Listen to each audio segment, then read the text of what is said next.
जीवन में सफलता के लिए सबसे महत्वपूर्ण बिंदु आत्मविश्वास के बारे में। दोस्तों, हर कोई चाहता है कि जीवन में वह सफल हो।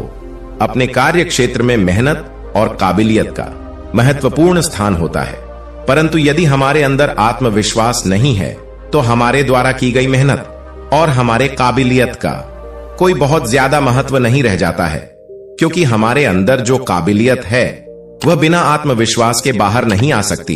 इसलिए व्यक्ति का आत्मविश्वास होना बहुत आवश्यक है। यदि व्यक्ति आत्मविश्वासी होगा तो वह किसी भी क्षेत्र में सफल हो सकता है। इस वीडियो में हम आत्मविश्वास को तोड़ने वाली 5 प्रमुख तथा महत्वपूर्ण आदतों का जिक्र करेंगे, जिनसे हमें बचना चाहिए। एक सफल व्यक्तित्व के लिए आत्मविश्वास को तोड़ने वाली इन आदतों से हमेशा हमेशा बचना चाहिए।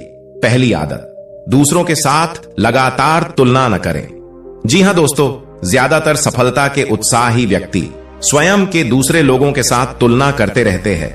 कई बार उन जैसी परफॉर्मेंस न दिखाने पर वह निराश हो जाते हैं, जिसका उस व्यक्ति के आत्मविश्वास पर गहरा आघात लगता है। इसलिए हमें चाहिए कि हम हर समय दूसरों के साथ अपनी तुलना न करें। ईश्वर ने प्रत्येक व्यक्ति को एक अलग ही व्यक्तित्व में डाला है, क्योंकि कह सकते हैं कि प्रत्येक व्यक्ति अपने आप में अलग होता है। यदि एक कार्य कोई दूसरा व्यक्ति कर सकता है तो यह जरूरी नहीं है कि पहला व्यक्ति भी वही कार्य उसी तरह कर सके। लगातार दूसरों के साथ तुलना करने से आत्मविश्वास कम हो सकता है। इसलिए व्यक्ति को लगातार दूसरों के साथ तुलना करने से बचना चाहिए। दूसरी आदत, असफलता को दिल पर लेना।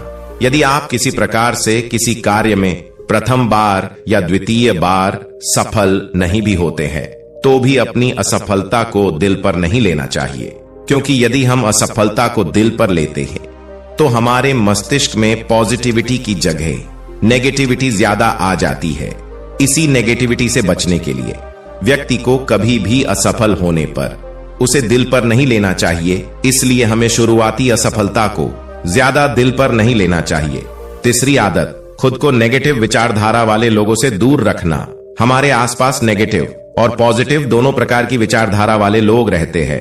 कुछ लोग ऐसे होते हैं जो हमारी असफलता को भी सफलता की ओर बढ़ने के लिए प्रेरित करते हैं, और कुछ ऐसे लोग भी होते हैं जो हमारी असफलता को बार बार भुलाने का प्रयास करते हैं और हमें निराश करते हैं। ऐसे नए नेगेटिव विचारधारा वाले लोगों से अपने आप को हमेशा हमेशा बचाना चाहिए, क्योंकि कहा भी गया है कि जैसा करोगे संग वैसा चढ़ेगा रंग। इसलिए हमें सफल लोगों का संग करना चाहिए, या यूं कहे तो सफल लोगों के जीवन से प्रेरणा लेनी चाहिए, भले ही वह हमारा शत्रु ही क्यों ना हो।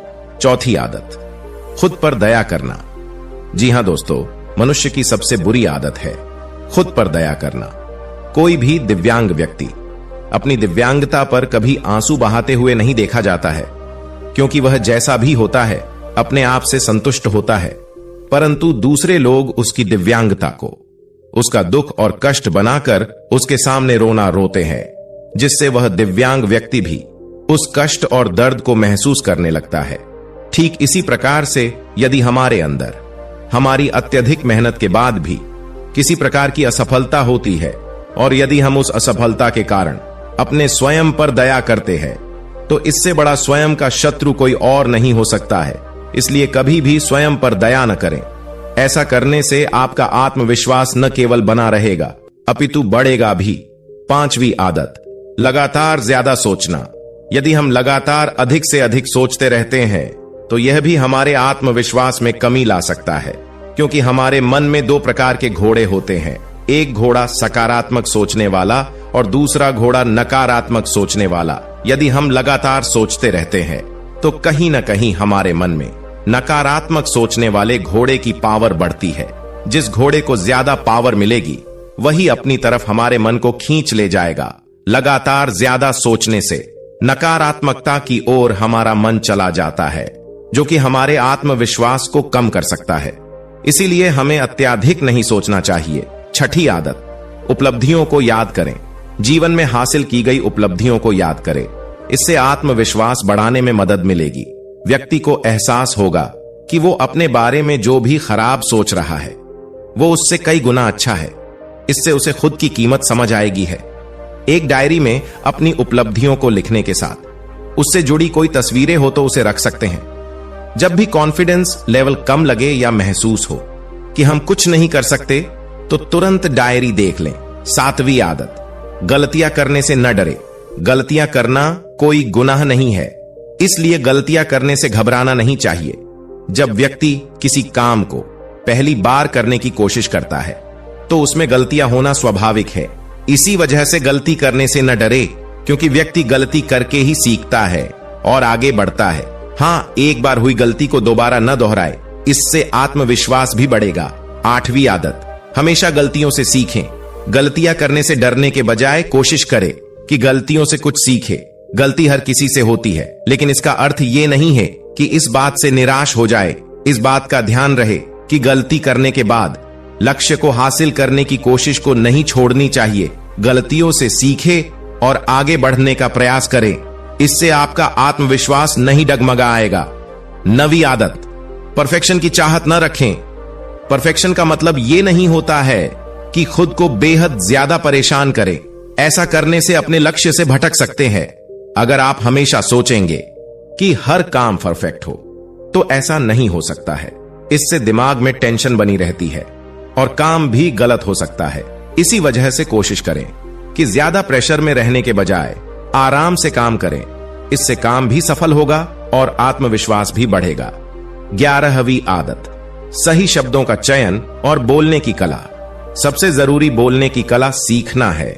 आत्मविश्वास बढ़ाने के लिए यह जरूरी कदम होगा कि जिसे अपनाना चाहिए। अगर आप लोगों के बीच में बोल नहीं पाते हैं, तो इसकी शुरुआत अपनों से कर सकते हैं। शुरुआत में घर के सदस्यों व दोस्तों से बातें करें। इसके अलावा छोटे छोटे फंक्शन में अपना योगदान दें। ऐसा करने से आपके अंदर बोलने का कौशल आएगा।